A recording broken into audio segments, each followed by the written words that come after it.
Here in Edinburgh, the tram works are nearing completion after nearly 7 years of work and setbacks. For the first time in 6 years, Edinburgh city centre is free of traffic disruption.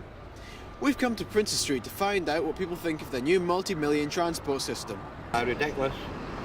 Ridiculous, you know what I mean? It's meant to be done years ago, you know what I mean? They'll end up and going, the next minute they'll shut them down.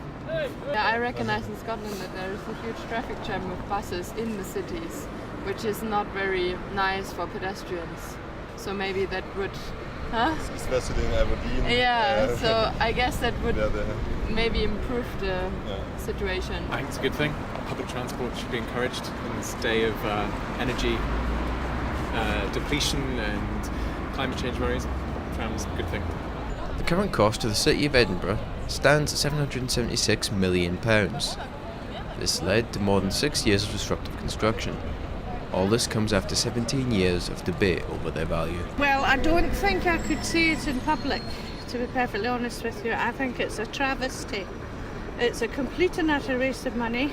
It wasn't necessary. The buses are perfectly adequate. In fact, one of the best in the country, I would say, that system. I don't think they're necessary.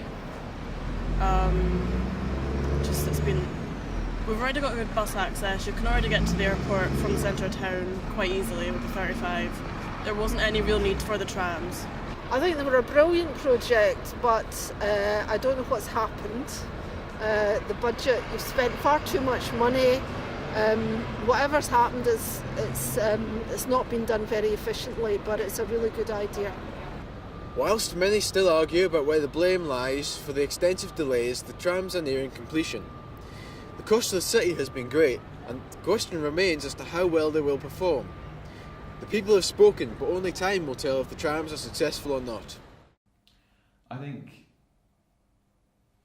watching the graduation at Edinburgh College is just amazing, because it's such a turning point. You know, I sort of look back not so long ago to when I was walking across that stage, and it's hugely exciting but quite scary. And you see all those hopes and aspirations, and all I would say was absolutely go with what you enjoy. It's very easy when you're at the student graduate stage to be purely motivated by, you know, financial means, by what your expectations are from peers and parents and things like that. And ultimately, in the long term, it all whittles down to what you enjoy. And I see far too many people 10 years into their career with money but no happiness. And you can make money out of absolutely anything if you throw enough passion into it. So all I would say is for parents and friends and whatnot, you know, to wholeheartedly trust and support the ambitions of people who are graduating, because, you know, only if you commit to those things which you enjoy can you know, ultimately look after yourself properly. It's amazing to see, you know, even a few years out of university, how your motivations change. You know, how lifestyle becomes, you know, defined by what you enjoy, about your hobbies, about your family. And so it's so key at that graduation stage not to be sort of sucked into something you enjoy for the big dollars. It's not worth it.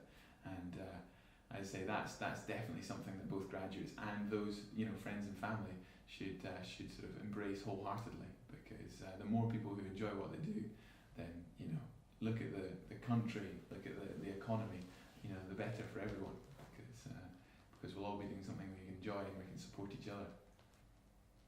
Thank you very much.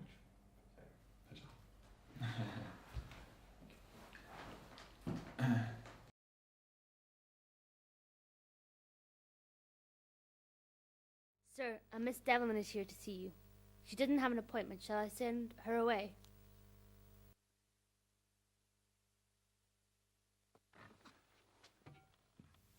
Send her in. Detective McCall? Take a seat. So what can you tell me about my husband?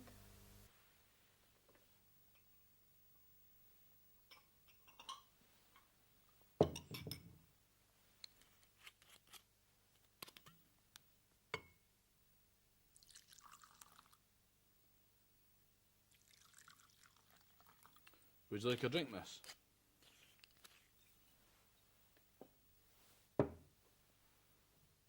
I came here for answers, Detective. First, I would like to ask you a few questions. How can you live with someone all of your life and not know what he's been doing behind your back? The man I married wasn't a murderer. You never saw the coroner's reports.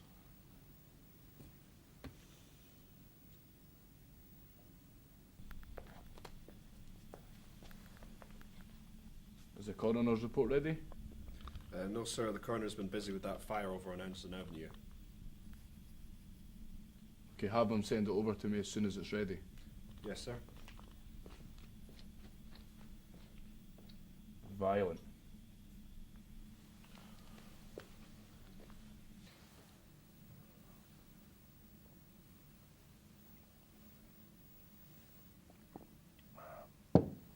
So how many?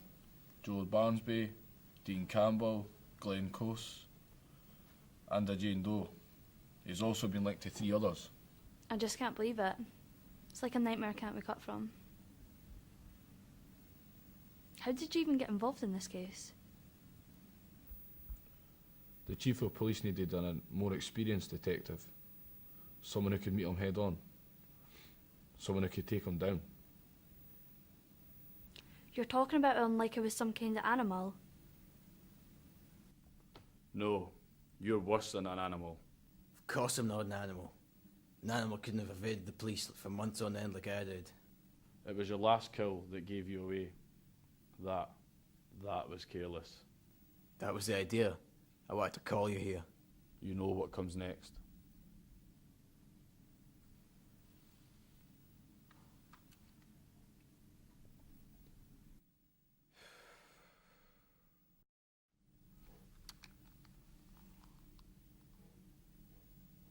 And I'm afraid, Miss Devlin, that's how it wrapped up.